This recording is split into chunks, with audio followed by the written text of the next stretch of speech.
So guys, we are right here with our Kenyan legend Rugby. Hey, miara sijui nimefurahi tu kupatana naye by the Collins Injera. Mambo vipi? Poa, mambo fresh. Hey, mambo fresh. Happy New Year. Happy New Year kwako pia. Niko fiti sana. I'm happy to see you. Thank you very much. Hadi nashindwa hata nianzie wapi. Hapo tu malifikiria hapo. I'm happy. Maybe you doing a good job. Congratulations. Asante. So today you won an award. Maybe uteleze kidogo. How does it feel? Unaona wewe tumepata awards mob lakini today yenye umepata it's kind of bigger. Tueleze kidogo. Sasa sema nimeshinda award. I think it's just recognition. Kama ukiona imeandikwa nile appreciation tu ya mimi kuweza kuwa chief guest hapa. Ni lile tu I think what I can say nile appreciation. But I think leo iko kuhusu mimi, leo ilikuwa kuhusu hawa na michezo ambao wote all the top athletes ambao kina likes of Faith Kipchoge, Faith Kipyegon ambao last year walienda kwa Kenya kwa map. I think that's what we came here to do today. Hiyo ndo the main thing. For me it was a surprise. Hiyo ilikuwa tu part of just I think appreciation and recognition. But I think for me the main thing that happened today is all those winners that got the trophies na wakashinda. Wow. Yeah. There is a post you post where you accidentally find yourself in rugby. How did it happen? True. I accidentally found myself in rugby. How it happened, nilikuwa nimeenda high school vile unaambiwa uchague mchezo, look for a sport to contribute to your curricular activities. I did that, nikaenda kutafuta soka. When I went to soccer, line ilikuwa refu sana, nika decide kisa panga hiyo line wacha nirudi kwa dom nilale. And that's how I found myself in rugby because as I was walking to the dome, nikaona a group of boys, young boys throwing around a oval shaped ball. Na hapo ndo nikapata na nikaingia. Since then that was it. You've been in so many countries being a rugby player. Tumekuwa na country mingi sana. Yeah. How does it feel unajiona yani you traveling all over the world because of your talent? It always feels nice. I think like you said, it's something that I never dreamt I'll do. I think through sports and through me just being playing sports for the country and representing the nation, getting those opportunities, I don't take them for granted. I really love it. It feels great. I mean, like you said, traveling to like every continent, every year, it's such an amazing thing. And I would really love also the young guys in rugby as well to be able to do that and enjoy. Yeah. 2023, what are your plans? My plans for 2023, I think for me is just make sure everything will be better than last year. Yeah. In everything that I do, I just want to make sure it will be better than last year. Yeah. To those people who look up to you, they just look up to you every day when they wake up wanasemaga tu why Collins anafanya kazi fiti, Collins anafanya hivi. What can you tell them? I think for me, what I can tell them is keep playing your trade. Always be you. Never pretend. Never try be someone else. Someone will notice what you're doing. Just be you. Stay true to yourself.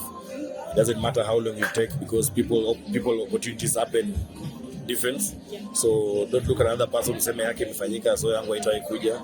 So that's all I will say. Opportunities will always be there.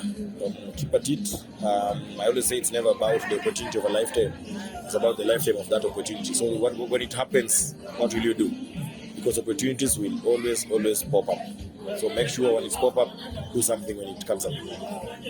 Collins Injera, it's such an honor to meet you. I want to say you've done us proud. Thank you. We've been looking up to you. You've inspired generation to generation. You're winning awards, being recognized internationally. Let's talk about your induction in Fiji. How do you feel now? People from outside our country come first to appreciate your effort and your records. To be honest, it feels amazing. It feels it's just mind-blowing. It's a mind-blowing experience for me. Like you said, I think people from outside the country, more so, I think Fiji is being a rugby nation. It's such an amazing thing, and for me, I'm still tongue-tied. I don't know if I've still come out of that cloud, but all I can say, it really felt amazing, felt emotional. People there putting a plaque up, which will be there for the rest of history. My grandchildren will see it, my great-grandchildren will see it. And it's just something that really feels nice. And if you had my speech today, that's one of the things I spoke about. I think recognition of athletes needs to go beyond our usual basha from the governing bodies of the government. And also I think this is what SOA is doing such a wonderful job in terms of just recognizing top athletes. But I think I can still do more. So for me, I really felt good. It felt amazing, to be honest. And life. Just to add, you've mentioned from your speech, if I can quote you, government need to do a lot. We need to see, how do you call it? We need to see now statues of athletics, you guys being recognized, streets to be named under athletics. Why do you have to push that? I think, like I say, like I told you, it doesn't have to end here. Because now you see what happens is things like that when happen, athletes probably will be recognized when he's in prime. Like your prime time, that's when you recognize that we are happy, we sing his name, we sing. But once the athlete goes into retirement, who follows up? Nobody follows up. I think for me, like I say, just having probably a statue, like you say, just something that is a bit more permanent and etched in history would be nice. Because I know there are so many athletes that have been doing a great job, but there is probably nothing to show. Maybe for them they're okay, but I think, like I said, it's just something as simple as just getting a street and just naming it after a great person like Eliud Kipchoge.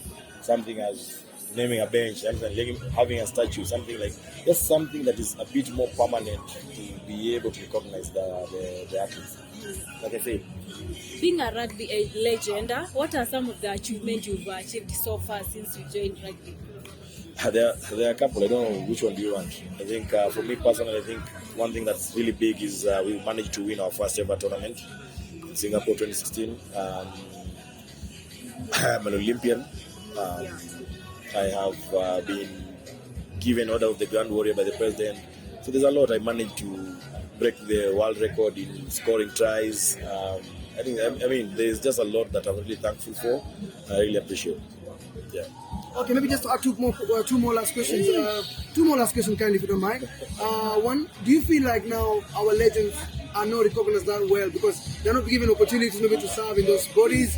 As you mentioned, you one day, I don't know if it's a dream, you want to come back and maybe be the CS for sports. And then maybe lastly, we've seen now our sports industry, most of the times they have to go in public to ask for support from now government for them to participate in international tournaments. I think to answer your question is just simple. I think as athletes, once you are done, I think one thing we should be able to do is come back and give back to the sport. And I think, like you said, one way of doing that is just making sure the guys who are leaving the sport to be integrated back into the sport. As coaches, as referees, as trainers, there are so many ways that you can come back and still give back to the sport. So I'd say it's something that I think we should start thinking about and not just letting our talents and our athletes go. I think once we are done, we should be able to come back to the sport and just give back. It doesn't have to be playing, it doesn't have to be coaching, because not everyone can be a coach. There are so many capacities in these bodies that we can be able to serve. And I think, like you said, the last one was about you buying maybe one day becoming a CS. I mean, that was just on a lighter note. But who knows? I never say never in this sporting world. Yeah. All right. Thank you for your time. God bless you. You live more and more and more. Thank you, man. And all the best. An honor to be standing here as the celebrity guest. It just shows how I think full circle have come at these awards. I've been here as a guest, I've been here as a nominee, I've been here as a runner-up, and I've been here as a winner as well. And today I come back as a celebrity guest. Who knows, maybe next awards I might be standing here as the CS Sports in Kenya. I think to begin with, I would like to thank the Soya founder, Dr. Paul Telgat, and his team for what they are doing for sports in the country. I think the recognition of sportsmen and women is a very big gesture to the sporting fraternity. It really means a lot to us as sportsmen and women. It just shows that our efforts have been recognized, our efforts have been noticed, and it just shows people are watching and are appreciating our trade, which gives us more morale, more energy in terms of trying to get better and better each and every single day we step onto the field or we go for training. I think in Swahili there's a saying that says, "Mcheza kwa utunzwa," and I think the Soya team is really doing a great job in that. But I still think there's more to be done. Since I see representative of the government here, I think I've addressed this. I think as the government, I think we can step up these efforts of trying to recognize the athletes. I know you're used to the normal bahasha, which by the way is very important. Tunapenda hiyo bahasha. But I think other gestures, for example, I'm looking forward to a day I might be walking down the streets here in town. I'm walking through Eliud Kipchoge streets, across over Injera, Helen Obiri Avenue. As I'm walking there, nikichoka nakaa kwa bench, imeandikwa commissioned by Collins Injera. I mean, hiyo ni mimi kuuliza kweli? But I think also to the various sporting bodies and various sporting fraternities, I think it's nice to honor athletes and just to recognize them. I think we can still do a lot in terms of at the union level, because not all athletes who are doing a great job actually get to make it to the final nominees list. So I think the various sporting bodies that are here can be doing such in our union level. And I think as I wind up, just like to speak to the athletes. I know we all love competing, we all love winning, but I think because that's how we are judged. I mean, our job is a performance-based job. If you don't perform, you won't be judged properly. So I think as we all try to dominate and become victorious in our various fields, I think let's endeavor to play fair, because there's no greater feeling than knowing that you did your best, honest, hard work at the end of it all. Let's take care of our bodies, because we shall need them when we are done playing. Let's stay away from the performance-enhancing substances, which is very important. As we are all being looked at by that young kid who is looking at you, wanting to be where you are at the moment. So please, let's not kill that young kid's dream. As I wind up, I think let's remember it's better to fall short by doing the right thing rather than succeeding in doing the wrong thing. Thank you very much. Wonderful. Don't forget about coffee, Collins Injera.